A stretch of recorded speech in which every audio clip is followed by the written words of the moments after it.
Last week, Jirard the Completionist finally responded to the allegations against him and his family's charity organization, the Open Hand Foundation, and the initial reaction to this response was generally mixed, skewing towards the positive side, with the YouTube version getting 17k likes and 10k dislikes. But that ratio swiftly changed to being mostly negative after Mutahar released his response video the next day. The backlash against Jirard got so bad that his response on Twitter got community noted, with the note saying, Jirard said all bits, super chats, etc. would go to Open Hand, and that we're not touching any of it. Now he says these sources offset production costs. There are several other contradictory statements in this response. The included link goes over them in detail, and then they link the response that Mutahar made. Mutahar tweets about this when he says, I was going to quote tweet this response with my response, but it seems community notes has beaten me to it. In the end, I have no more videos or anything to add. The money finally did get donated after this pressure, and honestly, I'm just happy for families who suffer from dementia/Alzheimer's to get some extra funds in their fight. Slim responds by saying, but didn't he threaten to sue you? What will you do about that? Mutahar responds, defend myself in court if I have to. He then tweets out, I've gotten messages about GoFundMe. Even if a lawsuit is headed my way, as frivolous as it is, I'll handle it since I have the money for it. You guys already take time out of your day for my dumbass, and I honestly couldn't even begin to ask for any support on this. We good. Now at this point in time, Karl Jobst's video is not out at the moment. It's just Mutahar's response. So Karl updates us on this at the time upcoming video when he says, my gloves are coming off. As someone who is already dealing with one frivolous lawsuit, I can tell you that only the most vile, disgusting people even suggest taking such action. 2 days later, Karl tweets out, I've literally never called myself an investigative journalist. I make videos to entertain people and to make money. If a criminal gets exposed while doing it, it's just a bonus. Then 2 days after that tweet was made, Randy Snorton quote tweets Karl and says, I love the new video, but the sponsor is a bad look. Karl then quote tweets him and says, the financial security of my family is more important to me than how my video looks to you. Randy responds by saying, I'm not saying don't have ads. I'm saying an ad on this particular video makes it look like Karl just wants to expose Jirard's fraud for the money. Karl responds by saying, I know what you were saying. Not a huge concern for me. I don't mind taking a hit in credibility if it means my wife stresses less or my son has more options in life. And obviously based on this conversation, at this point in time, Karl Jobst's video responding to Jirard has released, and Mutahar comments on it by saying, with Karl's new video out on the matter, sealing the deal on this completionist situation, I'm proud to see the money donated. Charity fraudsters like Jirard should be put to task when they've been holding on to your money for years. These people are a cancer. Fuck him. That said, it's time to audit my follower list of Mutual, who took this dipshit at his word when he provided no receipts. If I don't follow you, it's not because you disagree with me. It's because you are a moron that lacks critical thinking skills. And on a personal note, Jirard, if your legal team is as good as your accounting team, I'm prepared to defend myself in a court of law. I have the money and the time. And speaking of other people who defended Jirard, one big tweet that a lot of Jirard's supporters were retweeting that I didn't get to in my last video was this one by Bonsai Pop, where he quote retweets Jirard and says, the fact that the completionist even felt the need to apologize is unfair. Working charity is incredibly complex. You need to do an insane amount of work and research to place your trusted donations in the right hands, to make sure it's spent right. Try it and find out. He then shows a DM he sent to the completionist last month where he says, hey man, just wanted to say that I know you are dealing with some crazy shit right now, but I know without a shadow of a doubt that you are a good guy, and you are getting fucked for something that isn't your fault. You've helped me a ton and barely even know me. You need help in any way and I'm there for you 100%. You'll get through this. People who know you believe in you. You got a friend in me. John Ledford responds by saying, sure it takes time, but just 2 weeks after Karl's video went live, the money that was sitting there for 6+ years was donated. So what does that say? Bonsai Pop quote tweets him and says, this is the only good question in this thread. Believe it or not, Jirard has been harassed and threatened since his career started simply because of his race. Then you add in the normal harassment YouTubers get, then the harassment big YouTubers get, now this? The man had millions of people dogpiling on him, and mostly him alone. When this is a multi-person run charity, he had hundreds of YouTubers making money hand over fist, blowing this out of proportion, while he took the entire brunt, including death threats and legal threats. In the medical world, $600,000 is unfortunately a drop in the bucket. Not much you can do with that. Barely pays for a medical team of 3's salary, let alone experiments, testing, equipment. Let us not forget what the medical world is like post-COVID. Trying to get a new PCP, let alone finding people to cure EOD as a first priority. So knock off 3 years. Remember, Indieland started in 2016, and you have 4 years, not the 10 people claim. When I did a charity to help during the George Floyd/BLM era, it took me a year to find somewhere to fund fund. Tried all over. NAACP, everything. But you find out that the money doesn't actually get spent on what's needed. I ended up going with the tiny charity in Southside Chicago, simply helping local babies and kids get school and daycare supplies. I know what this can be like, but most don't. When that most is millions of angry people stirred up by profiteers, threatening your life, yeah, you move quick. And more than likely, you go with what you hope is the best. Donate less money than you hoped, simply because the mob won't understand any other course of action. Everything was above board. You can work with multiple potential donees, but that doesn't mean they're the right ones. But when you and your family are in danger, that's priority one. So the money being donated in 2 weeks, what does that say? It says threats. It says pressure. It says concessions. It says compromise. It says unfortunate. All the drama YouTubers did was terrorize a family and company, and likely force that money to be donated when it wasn't ready. Finn. Nintendo responds by saying, "That is the saddest part of this whole debacle to me. Hell, even folks on Jirard's side are resorting to racist quips, which is so insanely depressing to see. We are better than this." He then shows a comment on Mutahar's video that says, "No doubt collecting his money for his retirement fund and moving to a Muslim country. They all the same Muslims." He then shows 8-Bit Eric responding to the Completionist with a pray emoji, and Segs on a plate responding by saying, "The fact that this idiot sucks up to Jihad means he should lose his 8 subscribers." And then he shows a tweet critical of Mutahar with the user called Mr. Optical responding, "Pajit Deception 101. Bonsai Pop responds to Nintendo by saying, "Yeah, a lot of people don't see this, but this kind of blanket hate has been consistent for him. Totally messed up." Doe Jangles responds to Bonsai's thread by saying, "You mean the harassment people like Mutahar get on a daily basis because of his race? The only difference is, Mutahar didn't start a charity and collect donations for 10 years that knowingly weren't donated and continue to lie to donators and using charity funds for expenses. Fuck off with this race card shit." Nicholas Diorio responds to Bonsai Pop by saying, "Guys, I figured it out. It's a race issue. Mutahar is fucking racist. At Ordinary Gamers, I hear you've got a problem with brown people. We don't tolerate that in this community." Nick then says, "Same energy," showing a comment that Karl Jobst got that says, "I've always been sus of Karl just because of his profile picture. It's that dyed hair that is made to only make yourself look more Aryan looking, and it almost looks like he is sexualizing his white skin. It's freaking weird. I never use little things like that to actually decide if someone believes something, because going off of just blind faith and intuition when it comes to something as complex as political beliefs is cringe and not based. However, he has always given me those weird vibes that I hoped were wrong." Nick then shows Karl's response to this on his Twitter where he says, "Don't trust me because my profile picture is a picture of me on my wedding day." He then shows Motaka's response where he says, "We're at the point where people are being accused of being racist due to dyeing their hair." And then Karl responds, "I don't dye my hair." Nicholas Diorio continues tweeting about this situation when he says, "The Jirard stuff needs to have some kind of middle ground. There are way too many YouTubers I like saying he's done absolutely nothing wrong. Charity is hard, and it's been donated now. Doesn't make any of the stuff he admitted to okay. If you strip away everything but the initial allegation in Jirard's response/interview, he admits to fucking that part up. There is no speculation to be had, retro gaming YouTubers. To act like people are being absurd for pointing it out is absurd. The issue was that the money stayed dormant in an account for a decade. He claims to have not known for over a year and was researching until OpenHand was called out and hastily donated it to Google's first search result. Can we all admit he fucked that part up royally?" Review Tech USA responds to Nick by saying, "Yeah, let's not forget that if it wasn't for Muta and Karl's videos, that the money would still be sitting in an account doing absolutely nothing. That is still a major fuck up, which should have repercussions for Jirard and everyone involved." A fellow gaming YouTuber called Pat the NES Punk made a big statement about this controversy on his Twitter when he tweeted out, "My statement on the OpenHand Foundation controversy. When I first learned that OpenHand Foundation had not donated to any beneficiaries in 9 years of its existence, despite many public statements to the contrary, like many of you, I was upset. I have known Jirard for over a decade, and have run 10 of my own gaming charity events to benefit organizations like AmeriCares, Feeding America, Child's Play Charity, Children's Miracle Network, and the local Ratty Children's Hospital. It was always a responsibility I took very seriously, as the public entrusts you as a steward to help raise money for good causes, with no set expectation of reward. It is a sacrifice by those who help put on the event for a good cause, but the benefit outweighs the personal time and energy invested. Jirard himself graciously participated in a few of these events in 2016, 2018, and 2019. For that, I am thankful. Over the past 10 plus years, I have seen Jirard evolve as a content creator and business person. I thought so highly of Jirard that I even asked him to write the foreword to one of my books. Therefore, when I saw Jirard starting to run his own gaming charity event, I felt proud of his growth. I have donated money to Indieland events. I have donated physical and digital book prizes to help raise money for Indieland, and I have promoted Indieland in good faith over the years as a fellow fundraiser doing the right thing. All of these reasons are why the revelations surrounding Jirard and the Open Hand Foundation in the past weeks have been troubling, and may have affected me more than I would care to admit. After the news surfaced, I stated I wanted to refrain from saying anything public until Jirard could respond, out of respect for our past history and to hear his side. This is not drama, or something I wish to simply record and upload to YouTube without some serious thought. This is a very serious situation, with very serious allegations being made, leading to potentially serious legal ramifications, and it involves someone I know. I believe that personally knowing someone means that you should hold that individual to a higher standard, and not simply ignore or attempt to explain away something that could be very detrimental to the larger community. Now that the Open Hand Foundation and Jirard have responded in emails, in verbal communication with the YouTubers who investigated the situation, and in a video, I feel more comfortable stating the following. I am not satisfied with the response and explanation from Jirard and the Open Hand Foundation. While it is positive that a monetary donation has finally been made to benefit dementia research, the fact that it only occurred due to pressure from concerned YouTubers is not acceptable. It is unknown how long this negligent behavior could have gone on without such pressure. Unfortunately, the money donated by trusting fans and sponsors has not only lost significant buying power over the past several years due to inflation, but it has been severely diminished by expenses totaling at least $125,000, some of which are not detailed well due to the nebulous reporting on the Open Hand Foundation's public 990 PF filings. This does not even touch upon all the lost critical years of research these donations could have helped fund over the past several years. In my opinion, the response from Jirard and Open Hand and the supporting documents are inefficient to explain the negligent behavior of the Open Hand Foundation and deceptive marketing and public statements regarding Indieland events. I feel I have been defrauded, as I would have never donated money or goods, nor would I have promoted Indieland events had I known the true sponsor and sponsor donations were not being given to organizations that could have used them. Some of you likely feel the same. I am not sure entirely where to go from here, as this situation could take a long time to unwind due to the number of charity events, the high value of donated money, past sponsors, and individuals associated with all of this. Not to mention golf events also ran to benefit the Open Hand Foundation, which I have not even touched upon. A lot of people still have questions that need to be sufficiently addressed. Therefore, I echo calls that the proper authorities investigate and audit the financials of the Open Hand Foundation to ensure that no misconduct has occurred. Please remember that charities that act responsibly do exist, and other gaming charity events work in good faith within the public's trust. Do not allow the troubling acts of one charity to tarnish your view of all others. At the same time, if donating or supporting a charity or charity event, feel free to do your due diligence to ensure the money you are giving is being used in a way and in a manner that you agree with, regardless of who is hosting the event or running the show. Be well. Pat Contri. So that was Pat's statement. PlaneRock124 responds to Jirard by saying, "Lying motherfucker." Dark Viper AU says, "Watching Karl Jobst and some ordinary gamers, the completionist's reply is insufficient. He ignored most of what they said. For what little he acknowledged, he just asserted they were wrong without evidence. He focused on trivial matters, seeking easy wins,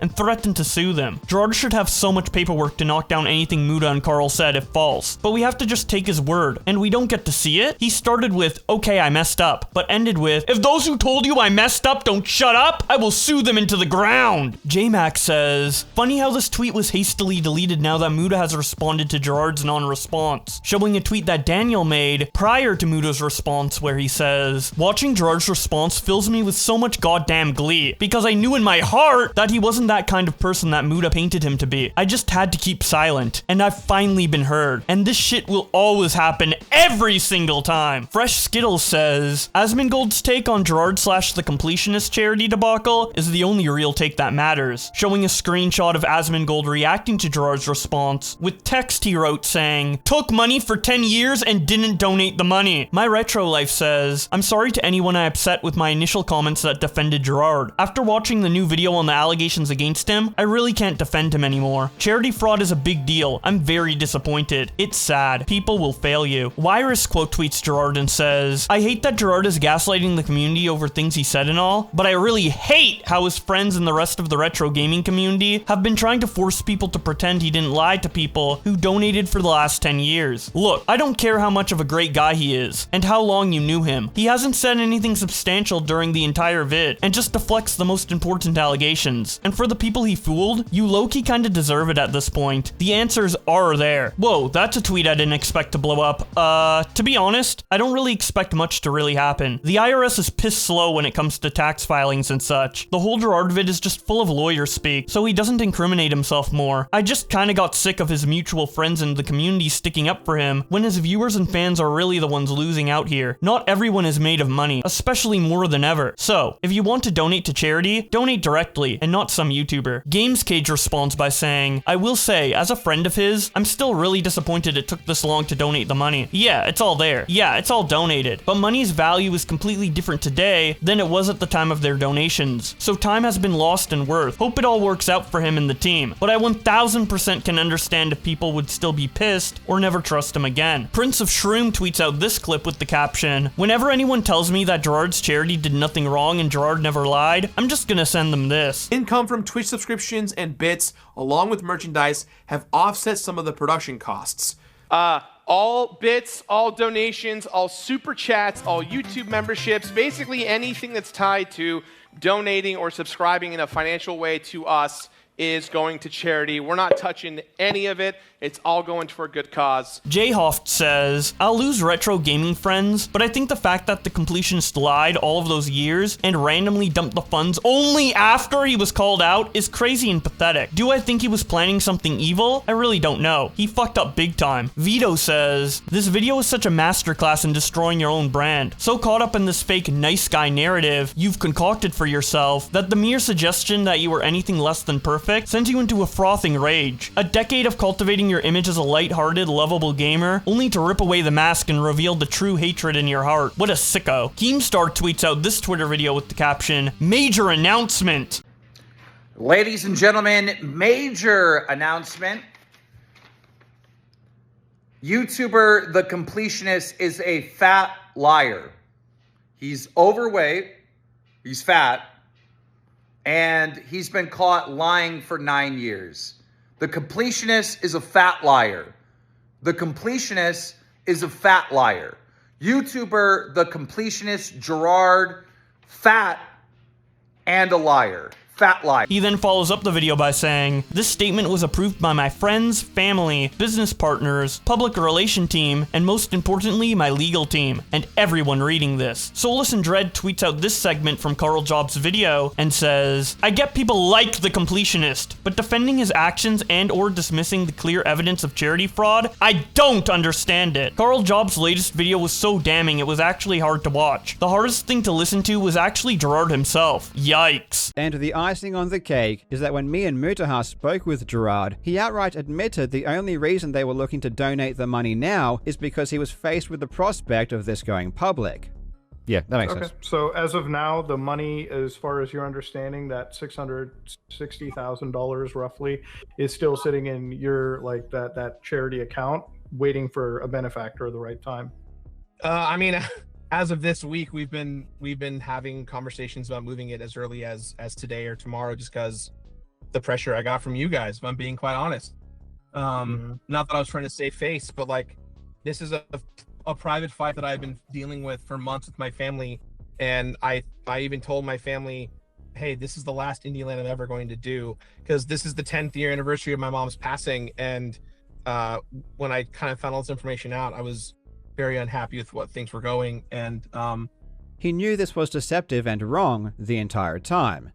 I'm not trying to ask for forgiveness, I'm not trying to hide this, but what would you guys like me to do? Because I want to do right by everyone involved on my side, and I want to absolve myself of this as best I can, and I know I can't. And you know, you guys are some of the biggest creators in the space. When you guys will, whatever you guys will say, this is gonna follow me for the rest of my life, and I just want to be able to do right by you guys and by my community and by my family at this point. And I just want, you know, like I literally am about to like donate all this money today and prior to that, earlier this week and the week before, and I've just been sitting here crippled trying to figure out the best way to handle this, because I felt like if I donated the money the minute you guys emailed me, it'd be a situation of, well, he's trying to hide it and he's admitting guilt by doing that. And I never felt that way, but I understand completely that you guys could easily argue that, and it would just make me look more like a scumbag. And you know, I just wanted, you know, I want to do right by you guys and what you think. Even if I survive this somehow, even if this is like, people are like, well, whatever, that's how it is. Yeah. It's gonna take the passion out of what I do. People aren't gonna trust me ever again. I'm not gonna trust myself ever again. And I'm just gonna walk away from all this. Like this is like me being like, great, so I'm out. Not just of content creation or being an online personality. I'm just gonna stop. I'm just gonna disappear and start over and never talk to anyone ever again. They then follow up this tweet by saying, Jirard openly states in a call with them that the only reason he is donating the money is because of the pressure mounted by Muta and Karl, then threatens them with a lawsuit claiming slander, and still his creator friends out here sweeping it under the rug as drama. Bro, what? They then show 4 tweets of people defending Jirard, 3 of which I read in my previous video, but 1 of which I didn't, which is from Shady J, who says, very thorough job explaining why the accusations were wrong. Sucks we live in a world where everyone automatically says you were guilty without evidence or a rebuttal. I sure hope he sues the content creators that sent their mobs after him. Much love, Jirard. And speaking of YouTubers who were defending Jirard, Bob Wolf defended Jirard, and I read that out in the previous video, but Slow Berry quote tweets him and says, Muta and Karl, yeah, so this money has been sitting in an account, doing sweet fuck all for years, even though Jirard has pretended donating to some orgs. Jirard finally gives the money. Internet dumb fucks. See? He didn't do anything wrong! I'm having an aneurysm. Dorian Scott responds by saying, good, maybe that aneurysm will help you see that Jirard is not a grifter. Slow Berry responds, I've never said that, but I understand that fighting windmills is pretty fucking cool, not gonna lie. I'm on the probably a severe case of negligence and incompetence side of things. Lord Obrion responds to Slow Berry by saying, what law did he break? I'll wait. I guess we are throwing fraud allegations around based on vibes now. Slow Berry responds, pinpoint on the doll where I said he broke any law. You don't need to break laws to abuse people's trust and do something dickish to stay polite. That's worth pointing out. Lord Obrion responds by saying, backpedal lol, and then Slowberry responds, I literally never said they broke the law. I'm not a lawyer. I'm not even American or whatnot, so I wouldn't know for sure anyway. I do, however, know that saying you've donated money to orgs you, in fact, never donated to, is at the very least extremely shitty and dishonest. Camelcast shows a screenshot of Jirard's brother frantically defending himself and his family on the Completionist subreddit and captions it by saying, oh no.